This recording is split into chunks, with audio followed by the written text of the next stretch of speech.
Okay, so it's time, you guys. It is time for my October book haul. And you know what? It's not really bad. My husband just came back from grocery shopping, and so I am trying hard to, not alert him. That's not bad, right?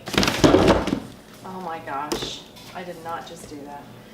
That was him just coming in, so see, he missed all this. Shh, don't tell him. Welcome back to All Things Equilateral. Today we have my October book haul. And you know what? I went to the library. So that was awesome. I went to the library and I got 5 more books. The first one I got is Sarah Mlynowski's I See London, I See France, which is a travel log kind of book, a romantic contemporary story about these girls that go there, I think, after their senior year. And it says here, 10 madcap and remarkably tense escapades that will have readers laughing, cringing, and guessing. Publishers Weekly. This book I saw, and I can't even remember which channel, but I remember reading Jane Green's first book, I think, and whatever that was called. Oh, she's written 14 books. So 13 more since then.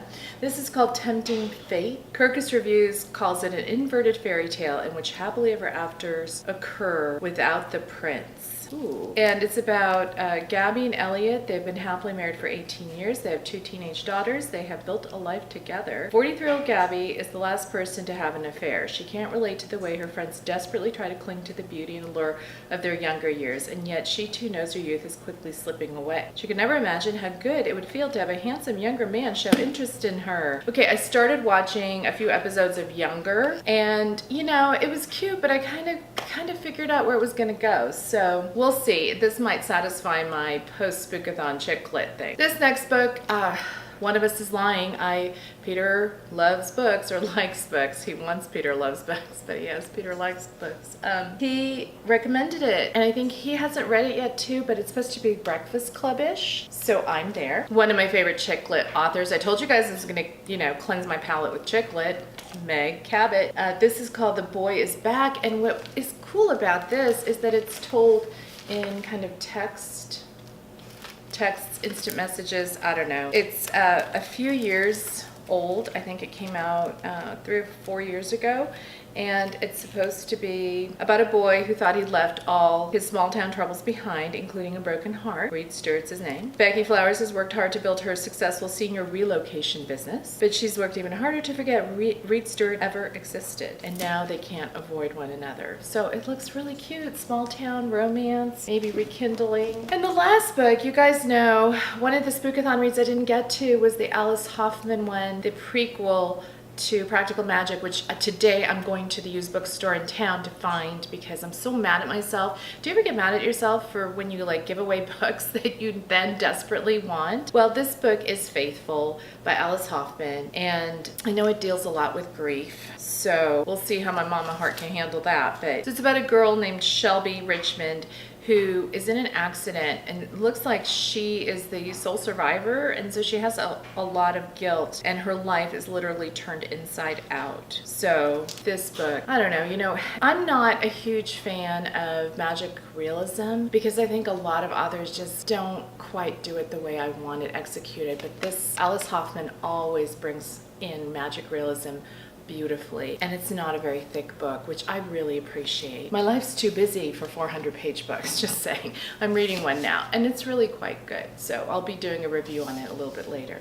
But, that's an exception, I think. Speaking of not very thick books, Turtles All the Way Down. Got the signed copy by John Green, and just a simple John. This book, I actually just got the audiobook as well. The narrator sounds wonderful, so I used one of my Audible credits on it. Really looking forward to it. Start the count. The next book is by a friend of mine. I have known this author for 9 years. Before she was an author, this is her debut book, and I'm thrilled. Nikki Katz, her The Midnight Dance, and it brings in ballet and fairy tales and magic, and I'm so thrilled for Nikki, so yeah, had to get it. Look at that gorgeous cover. In fact, Nikki, if you're watching this, our director at the dance studio that my girls go to just wants this book desperately. The cover is so gorgeous. She's going to actually read things instead of, dance. Another must-buy author for me is Robin Benway, Far from the Tree. Now this book has gotten already a lot of award buzz, and it's about being the middle child. It says being the middle child has its ups and downs. So it's about Grace, an only child who was adopted, about Maya, her loudmouth younger bio sister, and Joaquin, their stoic older bio brother. The story is about loneliness and loss, and Robin Benway, you know, the first book that I ever read by her was Audrey Waite, and that was just a fun rom-com kind of book, but this sounds like she's tackling a much weightier subject. So I'm really looking forward to it, my favorite thing, but I really am. I want to see what a really good author does with a weightier subject. Speaking of auto-buy authors, Maggie Stiffwater, All the Cricket Saints, you guys already know what this is about. And I have not read the Raven King trilogy, shame on me, but I am a huge fan of Maggie's. Hey, I go back to when she was writing about fairies, and her series, I think one of them is called Lament. They're so good. I hope she finishes that one up one day. Their 2 books are out, but All the Cricket Saints, you guys, this is gonna be Maggie writing about, she's writing about dark saints, forbidden love, and scientific dreams, miracle mad owls, strange affections, 1 or 2 orphans, and a sky full of watchful desert stars. It takes place in Colorado. Okay, the next book, I read Dodie Smith's 100 Dalmatians. Did you know she wrote that? That was a book before it was a movie. I used to reread that when I was in probably 5th, 6th grade, over and over again. She made those characters, the dogs, just come to life. They were incredible. And when I first encountered Cassie Clare, Cassie had a list of her favorite authors, and Dodie Smith appeared, not for 101 Dalmatians, but for this book, I Capture the Castle. So I went out and I couldn't find it. It was, I think, out of print, and I was looking at it at my used bookstore. Couldn't find a copy of it, but I did find the movie. It was on Netflix. It's been taken down. The movie, you guys, is fantastic. It's a story about a crazy artistic kind of family, and the teenage girl in it is exactly the kind of character that Cassie herself would write. She's sassy and spunky and very, very real. So the new edition just came out, and with a foreword by Jenny Han. J.K. Rowling said, "This book is one of the most charismatic narrators I've ever met." And from the movie, she definitely is. And the family's all sorts of crazy, you guys. I mean, this edition is gorgeous. Look at the end papers, and it's such a pretty font.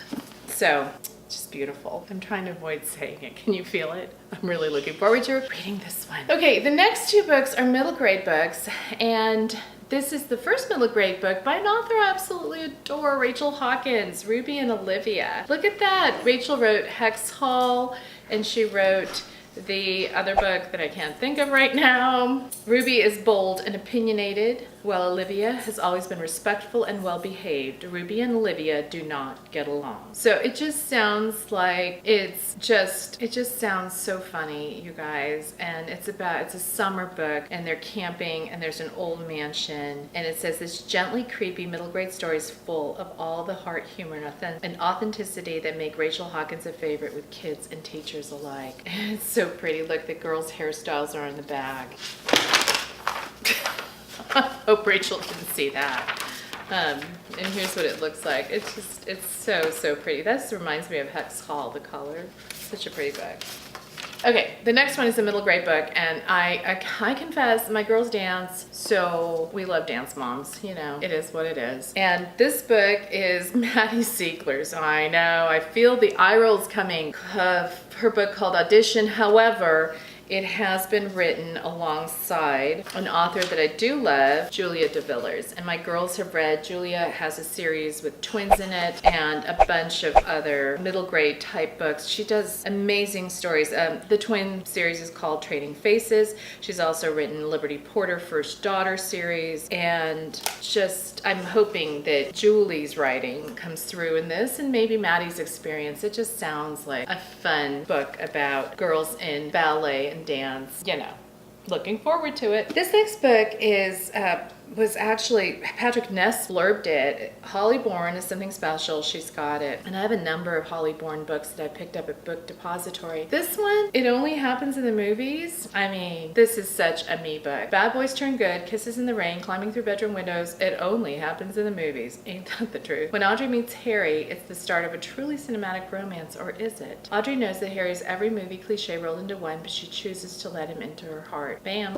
Okay, we're here. Boom, the last book. I know. The last book, everyone from Lin-Manuel Miranda to pretty much every booktuber that loves high fantasy has recommended. This is the illustrated edition, and The Name of the Wind. Ah, have you seen this, guys? I mean, I have to say, the cover of the original, the US version, was like super yucky. I mean, look at this, the font in here.